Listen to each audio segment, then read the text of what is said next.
கும்பராசிக்காரர்களே, இந்த நிமிஷம் நீங்க இந்த வீடியோவ பார்த்துட்டு இருக்கீங்கன்னா, அது உங்க வாழ்க்கையோட ஒரு பெரிய திருப்புமுனை ஆரம்பமாக போகுதுன்னு அர்த்தம்ங்க.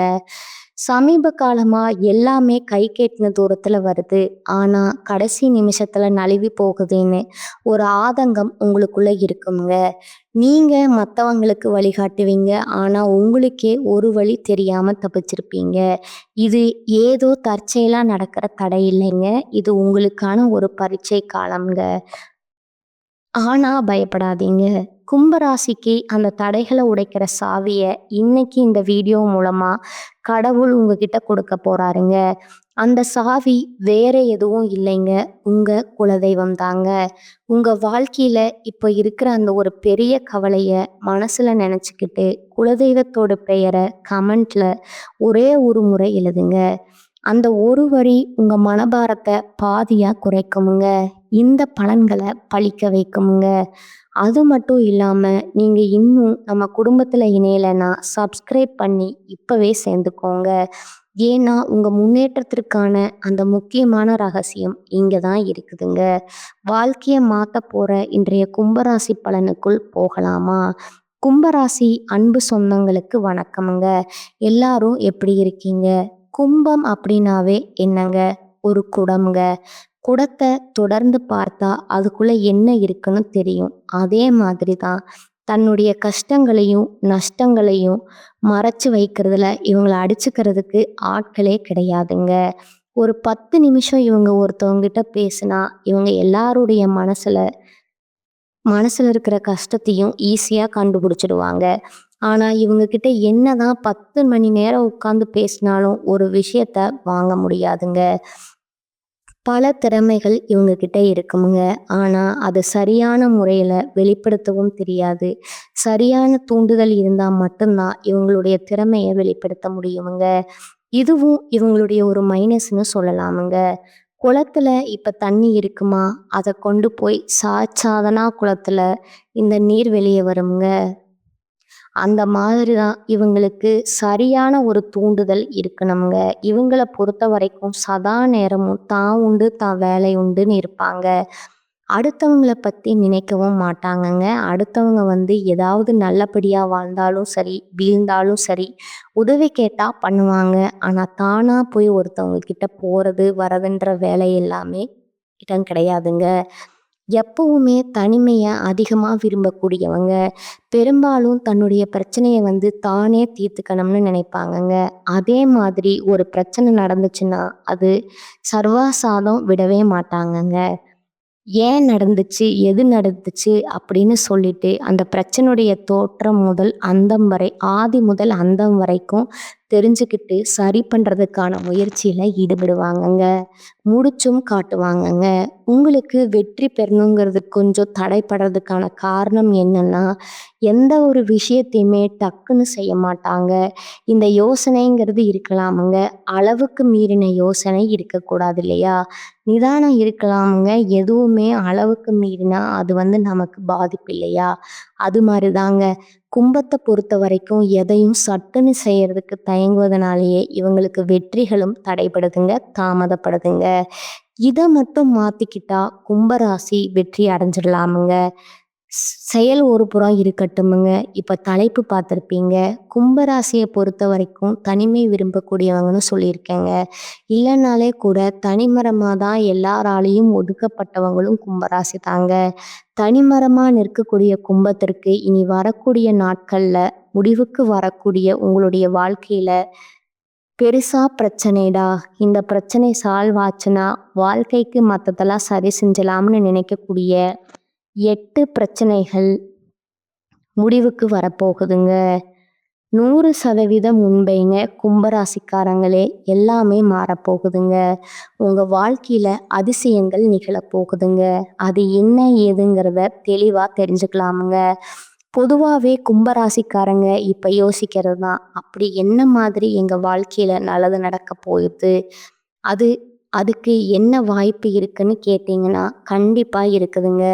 ஏன்னா ஒவ்வொரு ராசியிலையும் ஒவ்வொரு கிரகங்கள் ஒவ்வொரு குறிப்பிட்ட கால இடைவெளியில் இடத்தை மாற்றுங்க. அப்படித்தான் 3 கிரகங்கள் ஒன்று சேர போறாங்க ஒரு இடத்துல. அதன் காரணமா கும்பத்திற்கு மாற்றம், ஏற்றம் நிகழப் போகுதுங்க. என்ன இது? டக்குன்னு சொல்லு பார்க்கலாம். அதுவும் மிதுன ராசியில புதன் பகவானுடைய வீடு யாரு? புதன் யாரு? நவகிரகங்களுடைய இளவரசங்க. அவருடைய வீட்ல 50 ஆண்டுகளுக்கு பின்னாடி 2 கிரகங்கள் வந்து ஒன்று சேர்றாங்க. அப்போ இந்த மிதுன ராசியில உருவாகக்கூடிய இந்த யோகம்ங்கிறது 50 வருஷத்துக்கு முன்னாடி நிகழ்ந்துச்சுங்க. 50 வருஷம் கழிச்சு இந்த யோகம் மிதுன ராசியில உருவாகி உங்களுக்கு நல்ல பலனை கொடுக்க போகுதுங்க. அது என்னம்மா யோகம்னு சொல்ற? அது பேர் என்ன? அத சொல்லு. திருக்கிரகம் அதோட யோகம்ங்க. திருக்கிரக யோகம் அதோட பேருங்க. இந்த யோகத்தினால பணமும் குவிய போகுதுங்க, வெற்றியும் குவிய போகுதுங்க. ஜோதிட சாஸ்திரப்படி சொன்னாதான் சில கிரகங்கள் மாற்றப்போ சக்தி வாய்ந்த யோகங்களை உருவாக்குமுங்க. அந்த வகையில இந்த திருக்கிரக யோகம்ங்கிறது உங்களுக்கு யோகம், புத்திசாலித்தனம், பேச்சு, படிப்பு, வியாபாரம் எல்லாத்துக்கும் காரணகர்த்தாவா வரக்கூடிய புதன், நவகிரகங்களுடைய தலைவன் சொல்லக்கூடிய சூரிய பகவான், தேவனுடைய குருவான குரு பகவான் 3 பேரும் மிதுன ராசியில இணைவதனால இந்த யோகம் உங்களுக்கு அதிர்ஷ்டத்தை அதிகமா அள்ளி கொடுக்க போகுதுங்க. குறிப்பா நிதி நிலைமைகள், நன்மைகள் கிடைக்க போறீங்க. நல்ல லாபத்தை பார்க்க போறீங்க. எப்பேற்பட்ட சவால்களையுமே புத்திசாலித்தனமா சமாளிக்கக்கூடிய சக்தியை பெற போறீங்க. இது ஒரு புறம் இருக்கட்டுமுங்க. இதனால உங்களுக்கு என்னெல்லாம் நல்லது நடக்க போகுதுன்னு நான் பின்னாடி சொல்றேன். ஆனா இந்த யோகத்தினால உங்களுக்கு மாற்றம் தரக்கூடிய அந்த 8 பிரச்சனை முடிவுக்கு வருதுங்க. அந்த 8 பிரச்சனை என்னங்கிறத லிஸ்ட் போட்ட மாதிரி ஃபர்ஸ்ட் பார்த்துடலாமுங்களா? முதல் பிரச்சனை வந்து பார்த்தீங்கன்னா, முடிவுக்கு வர்றது என்ன தெரியுமா? வாழ்க்கையில சிரமத்தை மட்டுமே இது நாள் வரைக்கும் ரொம்ப அனுபவிச்சிருப்பீங்கங்க. யோகம்னா அதுக்கு வந்து அர்த்தம் கூட தெரியாத அளவுக்கு மனதளவுல, குணநிலையில, உடல்நிலையில அனைத்து வகையிலையுமே கஷ்டத்தை அனுபவிச்சிருப்பீங்க. அந்த நிலை மாறுதுங்க. யோகங்களை பெற போறீங்க. மனநிலை சீராகுதுங்க. குணநலம் வெற்றி பெறுதுங்க. உடல்நிலையுமே மேம்பாடு அடையுதுங்க. அனைத்து வகையிலுமே சந்தோஷம் உண்டாகுதுங்க. 2வது பிரச்சனை பார்த்தீங்கன்னா, பொருளாதார நெருக்கடி இல்லையா? அந்த பொருளாதார நிலையில முன்னேற்றம் உண்டாகுதுங்க. உங்களுடைய செல்வாக்கு பலிக்க போகுதுங்க. 3வது பிரச்சனை பார்த்தீங்கன்னா, சொத்து பிரச்சனைங்க. கஷ்டப்பட்டு உழைச்சு ஒரு இடம் வாங்கினாலே அதுவும் பிரச்சனையா இருந்திருக்குமுங்க. மூதாதையரோட சொத்துக்கள்ல பிரச்சனை வந்திருக்குமுங்க. அந்த மாதிரி ஏதாவது சொத்து பிரச்சனைகள் இருந்துச்சுன்னா அதுல உங்களுக்கு சாதகமான தீர்ப்பு கிடைக்க போகுதுங்க. 3வது பிரச்சனை அடுத்தது பார்த்தீங்கன்னா 4வது பிரச்சனைங்க. குடும்ப வாழ்க்கையை பொறுத்த வரைக்கும் கணவன் மனைவிக்கிடையே சதா நேரமும் ஏதாவது ஏட்டிக்கு போட்டியாங்கிற மாதிரி நீ என்ன நான் என்னங்கிற ஈகோ பிரச்சனை அதிகமா இருந்திருக்குமுங்க. ஒற்றுமை இல்லாம வந்திருக்குமுங்க. அப்படி கணவன் மனைவி உறவு சிறப்பா இருக்கக்கூடிய நேரத்துல ஏதாவது ஒரு பிரச்சனை வந்துட்டு அது வந்து பிரிச்சு விட்டுருமுங்க. அதே போல நிறைய பேர் வந்துட்டு ஒரு புரிதல் இல்லாத வாழ்க்கையை வாழ்ந்திருப்பீங்க. ஏனோ தானோங்கிற வாழ்க்கை. அந்த நிலைக்கு மாற்றம் வருதுங்க. கணவன் மனைவிக்கிடையே அந்யோன்யம் அதிகமாகுதுங்க. தடைகள் நீங்குதுங்க. குடும்ப வாழ்க்கையை பொறுத்த வரைக்கும் அதே போல உங்களுடைய மகனுக்கோ மகளுக்கோ கல்யாணம் சீரும் சிறப்பமா நடத்தி வைக்க போறீங்க. 5வது பிரச்சனை பார்த்தீங்கன்னா, கும்பராசியில் இருக்கக்கூடிய ஆண்களுக்கும் சரி, பெண்களுக்கும் சரி திருமணம் தடைபட்டிருந்தா திருமண பேச்சுவார்த்தைகள் முடியிற மாதிரி இருந்து தடைபட்டு போறது அதுவே குழந்தை பாக்கியம்ங்க. இந்த மாதிரி மனுஷனுடைய வாழ்க்கையில ரொம்ப முக்கியமான நிகழ்வுகள்ல தடை இருந்தா அந்த தடைகள் நீங்கி கல்யாணம் கைக்கூடி வரப்போகுதுங்க. நீண்ட நாள் நீண்ட நாள் ஏக்கத்தின் இந்த குழந்தை பேறு கிடைக்கிறதுக்கான வாய்ப்பே இருக்குதுங்க. 6வது பிரச்சனை பார்த்தீங்கன்னா, அடகுல இருந்த சொத்துக்களை மீட்கக்கூடிய வாய்ப்பு இருக்குதுங்க. ரொம்ப நாளா முயற்சி பண்ணியிருப்பீங்க. சொல்லப்போனா நம்மளுடைய அப்பா, தாத்தா இவங்கெல்லாம் அடகு வச்சிருக்கக்கூடிய இந்த கூட வட்டியை மட்டுமே கட்டி இத்தனை நாளா மீட்க முடியாத ஒரு நிலையில இருந்தா கூட அதை மீட்டு எடுக்க போறீங்க. அதே போல வீட்டில் இருக்கக்கூடிய நகை நட்டுகள் ஏதாவது அடமானம் வச்சிருந்தா கூட அதை மீட்டெடுக்க போறீங்க. அந்த மாதிரி எல்லாம் பெருசா இல்லைம்மா. ஆனா என்ன லோன் போட்டு வீடு கட்டி இருக்கோம். அந்த லோன் அடைச்சு அந்த வீட்டு பத்திரம் உங்க சொந்த பேர்ல மாத்துறதுக்கான வாய்ப்புகள் அமைஞ்சிருக்குதுங்க. 7வது பிரச்சனை பார்த்தீங்கன்னா, ரொம்ப நாளா ஒரு தெய்வத்துக்கிட்ட பிரார்த்தனை வச்சிருப்பீங்க. அத இன்னைக்கு பண்ணலாம், நாளைக்கு பண்ணலாம் அப்படி வந்து தள்ளி போயிட்டே இருந்த அந்த கோயில் பிரார்த்தனைகள நிறைவேற்றுவதற்கான வாய்ப்பு இருக்குதுங்க. அதேபோல பூர்வீக சொத்து சம்மந்தப்பட்ட பிரச்சனைகளுக்கு உங்களுக்கு தீர்வு கிடைக்குதுங்க. உங்களுடைய அணுகுமுறைய மாத்திப்பீங்க. ஒரு சில விஷயங்கள வந்துட்டு ஒரு மாற்றத்த வைத்து வெற்றி அடைய போறீங்க. ஒரு மாதிரி புதிய உத்வேகத்தோட செயல்பட போறீங்க. 8வது பிரச்சனை பார்த்தீங்கன்னா, பெருசா எந்த ஒரு ஆதாயமும் இல்லாத வாழ்க்கை பதவிகள் பெற பறிபோயிருக்குமுங்க. ஒரு மாதிரி எல்லாத்தையுமே இழந்து போனனால சோர்வ காண்ட்ருப்பீங்க. அந்த நிலையில மாற்றம் வருதுங்க. விஐபி உடைய அறிமுகம் கிடைக்குமுங்க. அவர்களால ஆதாயம் ஏற்படுமுங்க. பொறுப்புகளும், பதவிகளும் உங்கள தேடி வரப்போகுதுங்க. தோற்றத்துல பொலிவு கூட போகுதுங்க. அதேபோல தந்தை கிட்ட உங்களுக்கு இருந்து வந்த கருத்து வேறுபாடு நீங்குதுங்க. அவருடைய வகையில உங்களுக்கு சொத்துக்கள் கைக்கு வரப்போகுதுங்க. இதுநாள் வரைக்கும் பணம்னா என்னன்னே பார்க்காத உங்களுடைய பணப்பையில பணம் நிரம்பி வழிய போகுதுங்க. உங்களுடைய வங்கி கணக்குல சேமிப்பு எல்லாம் பல மடங்கு உயரப் போகுதுங்க. பொருள் வரவு இருக்க போகுதுங்க. அதிகாரம் பதவியில இருக்குதுங்க. உங்களுக்கு உயர் அதிகாரிகள் உதவி செய்வாங்க. தொழில் வியாபாரத்துல அதிரடி முன்னேற்றம் ஏற்பட போகுதுங்க. புதிய முதலீடுகள் செய்யக்கூடிய அளவுக்கு வருமானம் பெருகுதுங்க. புதிய பங்குதாரர்கள் தொழில வந்து இணைவாங்க. அதேபோல மனைவிக்கு, குழந்தைகளுக்கு எல்லாம் விலை உயர்ந்த பட்டுப்புடவை, தங்க ஆபரணங்கள வாங்குவீங்க. அரசியல்வாதிகள் எல்லாம் நீங்க இழந்த பதவிகள மீண்டும் பெறப் போறீங்க. உங்க மேல வீண் பழி சுமத்துறவங்க எல்லாம் அவங்களே வந்து சொல்லிட்டு போறாங்க. தெரியாம தான் உங்க மேல பழி போட்டோம் அப்படின்னு வீண் பழிகள் அகலுதுங்க. எல்லா வகையிலுமே உங்களுக்கு வெற்றிகள் உண்டுங்க. எதிர்ப்புகள் எல்லாமே விலகி போகுதுங்க. நெடுங்காலமா நடந்து வந்த சொத்து, கோர்ட்டு கேஸ் வழக்குகள்லாம் உங்களுக்கு சாதகமாகுதுங்க. விஐபிகள் எல்லாம் உங்களுக்கு சாதகமாறாங்க. விலை உயர்ந்த பொருட்கள், நகைகள் வாங்குவீங்க. புதுசா வேலை கிடைக்குமுங்க. பதவி உயர்வு கிடைக்குமுங்க. சம்பள உயர்வு கிடைக்குமுங்க. ஆரோக்கியத்துல அக்கறை காட்ட போறீங்க. விலகி போனவங்களெல்லாம் விரும்பி வந்து பேசப் போறாங்க. எதிரிகள் விலகுறாங்கங்க. நம்பி கொடுத்த பணம் வரலையேன்னு வருத்தப்பட்ட உங்களுக்கு அந்த பணம் திரும்பி வரப்போகுதுங்க. கௌரவ பதவிகளும் அதோடு சேர்ந்து வருமுங்க. புரியுதுங்களா? திடீர் பயணம் போவீங்க. செல்வாக்கு உயருதுங்க. திரும்ப திரும்ப சொல்றது என்னன்னா, தொட்டது துலங்கக்கூடிய காலகட்டம்ங்க. ஒட்டுமொத்தமா நம்மளுடைய கும்பராசிக்கு இந்த திருக்கிரக யோகம்ங்கிறது நீங்க எவ்வளவோ போராடி போராடி திட்டம் போட்டு செயல்படுத்தி கடினமா உழைப்பு போட்டு எதிர்பார்த்து செஞ்ச விஷயங்கள்ல கூட இந்த அளவுக்கு உயர்வையும், இந்த அளவுக்கு சாதகமான பலன்களையுமே அனுபவிச்சிருக்க மாட்டீங்க. ஒரு அடி எட்டு வச்சு முன்னேறினா 10 அடி பின்னாடி தான் போயிருப்பீங்க. ஆனா இனி நீங்க செய்யலாம்னு முடிவு பண்ண அதுக்கான முயற்சியில இறங்குனாவே போதுமுங்க. அது பல மடங்கு முன்னேற்றத்துக்கு போகுங்க. வெற்றி கொடி கட்டுங்க. முன்னாடி சொன்னதான் பணமும் குவிய போகுதுங்க. வெற்றிகளும் குவிய போகுதுங்க. இப்போ வரைக்கும் பார்த்தது உங்களுக்கு எந்த மாதிரி பிரச்சனைகள் எல்லாம் சரியாக போகுதுங்கிறத பார்த்துட்டோமுங்க. இதை தாண்டி இந்த திருக்கிரக யோகம் எந்த மாதிரியான நற்பலன்களை உங்களுக்கு கொடுக்க போகுது? நல்ல லாபத்தை பார்க்க போறீங்க. புதிய ஒப்பந்தங்கள் கிடைக்குமுங்க. புதிய வருமான ஆதாரங்கள் திறக்கப்படுமுங்க. நிதிநிலை வலுவா இருக்குமுங்க. குடும்பத்திலயும் சரி, வாழ்க்கையிலும் சரி, மகிழ்ச்சிக்கும் அமைதிக்கும் குறைவு இருக்காதுங்க. நில ஆசைகள் நீங்க நினைத்த ஆசைகள் எல்லாமே நிறைவேறுமுங்க. அதிர்ஷ்டம் உங்க வாழ்க்கையில பிரகாசிக்க போகுதுங்க. சமுதாயத்துல மதிப்பும் மரியாதையும் அதிகமாக போகுதுங்க. செல்வாக்கு மிக்க நபர்களுடைய நட்பு கிடைக்குமுங்க. வெளிநாட்டுக்கு பயணங்கள் போயிட்டு வருவீங்க. தொழில் ரீதியா, படிப்பு ரீதியா இல்ல வந்து சுற்றுலா மாதிரி போயிட்டு வருவீங்க. வெளிநாட்டில் இருந்து எதிர்பார்த்த நல்ல செய்திகள் கிடைக்குமுங்க. நீங்களும் நிறைய சுப நிகழ்ச்சிகளுக்கு தலைமை தாங்க போறீங்க. நிறைய சுப நிகழ்ச்சிகள்ல கலந்து கொள்ளக்கூடிய வாய்ப்பும் இருக்குதுங்க.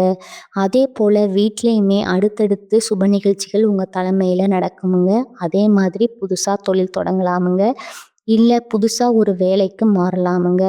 புதுசா வந்து வேலை தேடுறீங்க. இந்த மாதிரி எண்ணங்கள் இருந்தா இந்த காலகட்டத்துல முயற்சி பண்ணுங்க. வெற்றி கிடைக்குமுங்க. அதே போல நீண்ட காலமா பணம் ஏதாவது வெளியில மாட்டியிருந்தா அது சீக்கிரம் உங்க கைக்கு வருங்க. வருமானத்துல உயர்வு ஏற்படுதுங்க. வாழ்க்கையில முன்னேற்றம் ஏற்படுதுங்க. புதிய வாய்ப்புகள் கிடைக்கப் போகுது. வேலையில இருக்கிறவங்களுக்கு பதவி உயர்வு கிடைக்கிறதற்கான வாய்ப்பு இருக்குதுங்க. அலுவலகத்துல கொடுக்கப்பட்ட வேலைய சீரும் சிறப்புமா செஞ்சு முடிச்சு, நீங்க யாருங்கிறத உங்களுடைய திறமைகள வெளிப்படுத்தக்கூடிய ஒரு காலகட்டமா இது இருக்குதுங்க. இதனால உயர் அதிகாரிங்க கிட்ட முழு ஆதரவு கிடைக்குமுங்க. அதேபோல தொழில் பண்றீங்க இல்லையா? பங்குச் சந்தையில எல்லாம் வந்துட்டு அந்த ஆன்லைன்ல பணம் போட்டு பணம் எடுப்பீங்க இல்லையா? பழைய முதலீடுகள்ல இருந்து கூட இப்போ உங்களுக்கு லாபம் கிடைக்குமுங்க. அதேபோல பங்குச்சந்தை, பந்தயம், லாட்டரி இதன் மூலம் கூட நல்ல நிதி ஆதாயங்கள பெறுவதற்கான வாய்ப்பு இருக்குதுங்க. இதுநாள் வரைக்கும் அடடா! என்னடா வாழ்க்கை இது! போங்கடா நீங்களும் உங்க வாழ்க்கையும். கடவுளாவது ஒண்ணாவது இப்படியெல்லாம் கடவுள் மீதே வெறுப்பை காட்டக்கூடிய அளவுக்கு கும்பம் வந்து நிறைய குமுறல்கள மனசுக்குள்ள வச்சுட்டு இருந்திருப்பீங்க. அதுக்கெல்லாம் வாய்ப்பே இல்லாத மாதிரி இப்ப நேரம், காலம் கூடி வந்திருக்குதுங்க. இந்த மாதிரியான வாய்ப்புகள நீங்க தக்க வச்சுக்கணும் அப்படின்னா, நீங்க செய்ய வேண்டிய பரிகாரம் மற்றும் வழிபாடு பார்த்தீங்கன்னா, இந்த யோகாங்கிறது எதனால உருவாச்சு? எந்த கிரகங்கள்? புதன் பகவான், சூரிய பகவான், குரு பகவான் இந்த 3 பேர்னால தான் நீங்க வழிபாடு செய்யணுங்க. ஒவ்வொரு புதன்கிழமையும் அருகில் இருக்கக்கூடிய பெருமாளை வழிபாடு செய்ய புதன் பகவானுடைய அனுகிரகம் கிடைக்குமுங்க. பெருமாளை எப்படி வழிபாடு செய்யணும்னா, மகாலட்சுமி தாயுடைய அம்சம் பொருந்திய துளசி மாலை அணிவித்து வழிபாடு செய்ய செல்வ செழிப்பு மேலோங்குமுங்க. நினைத்த பேரு புகழ் கிடைக்குமுங்க. 2வது பார்த்தீங்கன்னா, அனுதினமும் சூரிய பகவானை வழிபாடு செய்யணுமுங்க. அதிகாரமிக்க வாழ்க்கை, ஆளுமை திறன்மிக்க வாழ்க்கை, அரசாங்கத்தால உதவி, அரசாங்க காரியங்கள்ல அனுகூலமானா கூட இவருடைய அனுகிரகம் தேவைங்க. அரசாங்க உத்தியோகம் உங்களுக்கு கிடைக்கணும்னா கூட, அதே போல அரசாங்க உத்தியோகம் உங்களுக்கு நிலைச்சிருக்கணும்னா கூட இவர் தேவைங்க. அனுதினமும் அதிகாலையில எழுந்த உடனே சூரிய பகவானை நமஸ்காரம் செஞ்சுட்டு அன்றாட நாட்களை தொடங்கணுங்க. அதே போல 3வது குருவிற்கெல்லாம் குரு குரு குரு பார்க்க கோடி நன்மைன்னு சொல்லுவாங்கங்க. ஒவ்வொரு வியாழக்கிழமையும் மஞ்சள் மஞ்சள் எடுத்து அதிகமாக பயன்படுத்துங்க. ட்ரெஸ் மூலியமாவோ ஏதாவது ஒரு பொருட்கள் கூடயாவது மஞ்சள் எழுத்த பயன்படுத்துங்க. அதே போல துறவிகளுக்கு மஞ்சள் நிற உடைகளை வந்துட்டு தானம் கொடுங்க. இது வந்து திருமண காரியங்கள், சுபகாரியங்கள் தடைபட்டு போகுது, எதுவுமே நல்லதா நடக்க மாட்டேங்குதுன்னு சொல்றவங்களுக்கு இந்த தானம் அப்படிங்கிறது, இந்த மஞ்சள் நிற உடைதாங்கிறது உங்களுக்கு மங்களகரத்திற்கு பலன் கொடுக்குங்க. அதே போல வியாழக்கிழமைகள்ல குரு பகவானுக்கு மஞ்சள் நிற மலர்களால் அர்ச்சனை செய்து, மஞ்சள் வஸ்திரம் சாற்றி, நல்லெண்ணெய் தீபம் ஏற்றி, மஞ்சள் கொண்டக்கடலை மாலை கோத்து போட முடிஞ்சா போடுங்க. அப்படி இல்லாத பட்சத்துல மஞ்சள் கொண்டக்கடலைய நெய்வேத்தியமா படைத்து மறுபடியும் பக்தர்களுக்கு பிரசாதமா கொடுங்க. எதெல்லாம் தடைபட்டு நிக்குதோ, எதெல்லாம் நடக்காத மாதிரி உங்க வாழ்க்கையில தோணுச்சோ அது எல்லாமே தங்கு தடை இல்லாம உங்களுக்கு கைகூடி வருமுங்க. திரும்பவும் சொல்றேன், இப்போ வரைக்கும் பார்த்த பலன்கள், பரிகாரங்கள் எல்லாமே திருக்கிரக யோகத்தினால கும்பராசிகளுடைய வாழ்க்கை நிலையில கட்டாயம் ஒரு நல்ல காலம் பிறக்க போகுதுங்கிறத தெளிவுபடுத்தியாச்சுங்க. இனி வரக்கூடிய நாட்கள்ல நல்லா இருக்க போறீங்க. ரொம்ப ரொம்ப நல்லா இருக்க போறீங்க. இதெல்லாம் நடக்குமான்றத நம்பவே முடியல. ஏதோ சொல்றேன் பார்க்கலாம். நான் வெயிட் பண்ணி பார்க்குறேன் அப்படின்னு ஒரு சிலர் கமெண்ட் போடுறீங்க. நான் என்ன சொல்றேன்னா, நம்ம சொல்லக்கூடியது பொது பலன்கள்ங்க. 100க்கு 75% வந்து பலித்தமாகக்கூடிய விஷயங்கள். தனிப்பட்ட பிறப்பு ஜாதகம்னு ஒண்ணு இருக்கு இல்லையா? அதுல வந்து பார்த்தா தான் கணிச்சு வந்துட்டு கரெக்ட்டா சொல்ல முடியுங்க. ஆனா, இப்ப நம்ம சொல்லக்கூடிய விஷயங்கள் என்ன தெரியுமா? குடும்பத்த பொறுத்தவரைக்கும் எந்தெந்த விஷயங்கள்ல மாற்றம் வரும், அதை எப்படி பயன்படுத்திக்கணும் புரியுதுங்களா? ஒண்ணும் இல்ல. இப்ப வந்து வெளிநாட்டுக்கு போகக்கூடிய யோகம்ங்கிறது உங்களுக்கு சாதகமான பலன்கள கொடுக்கும். அதிர்ஷ்டத்தை ஏற்படுத்தி வெற்றி கொடுக்கணும்னு நான் சொல்றேன். இப்போ உங்களுக்கு வந்து பார்த்தீங்கன்னா, வெளிநாட்டு போகறதுக்கு ஒரு யோகம் வருது. ஏதாவது ஒரு வேலைக்கு ஆஃபர்ஸ் வருதுன்னு வச்சுக்கோங்க. அப்ப வந்து இல்ல நமக்கு சரிப்பட்டு வருமா அப்படின்னு யோசிப்பீங்க. அப்ப அந்த வீடியோவ பதிவு பார்த்திருந்தா, கரெக்ட்டா நம்ம முயற்சி பண்ணலாம். அது நமக்கு நல்லது நடக்கும் அப்படின்னு முயற்சி பண்ணி போகக்கூடிய பட்சத்துல, அது கைக்கூடி வந்துச்சுன்னா, அந்த சமயத்துல நல்ல வேலை நமக்கு வந்துச்சு. இத பத்தின ஒரு புரிதல் இருந்துச்சுன்னு யோசிப்பீங்க. நம்ம செய்யக்கூடிய விஷயங்கள முன்கூட்டி யாராவது ஒரு வாய் முகூர்த்தத்துல சொல்றாங்க அப்படின்னா, அது நமக்கு பெருசா, புதுசா தெரியாதுங்க. சரிங்களா? அப்படித்தான் உங்க வாழ்க்கையில என்ன மாதிரியான மாற்றங்கள் வரும்னு எல்லாத்துக்கும் மேல பண விஷயத்த வச்சுப்போம். பணம் வருங்க. அத கரெக்ட்டா நீங்க பயன்படுத்தணும்னு நம்ம சொல்றோம். ஆனா, ஒரு திடீர்னு ஒரு பணம் வரப்போ, அதே பணம் தான் நெறைய இருக்குது. செலவு பண்ணுவோம் அப்படின்னு ஒரு சிலர் பண்ணிட்டா புரியுதுங்களா? எந்த மாதிரி உங்களுக்கு ஆன்மீகத்துல பலன் கொடுக்கணும்னு நம்பி இருக்கிறவங்களுக்கு எல்லாமே நன்மைங்க. ஆன்மீகத்த நம்பி யாரும் ஆண்டியா போனது கிடையாதுங்க. ஆன்மீகத்த நம்பி கடவுளுக்கு பயபக்தியோட உண்மையா உழைச்சவங்களுக்கு என்னைக்குமே உயர்வுக்கு குறைவு இருக்காதுங்க. சோதனைகள் எல்லாமே நீங்க சாதனையாளர்களா வலம் வரத்தாங்க. எல்லாரும் அந்த கஷ்டத்த கடந்து வந்துர முடியாது இல்லையா? கும்பராசி அப்படிப்பட்ட ஒரு நிலையில தான் நீங்க உயர்வ பார்க்க போறீங்க. வாழ்த்துக்கள்ங்க. இதுநாள் வரைக்கும் பட்ட கஷ்டங்களுக்கு தான் பலன் கொடுக்க போகுதுங்க இந்த திருக்கிரக யோகம். வாழ்க வளமுடன், வாழ்க நலமுடன். நன்றி, வணக்கம்.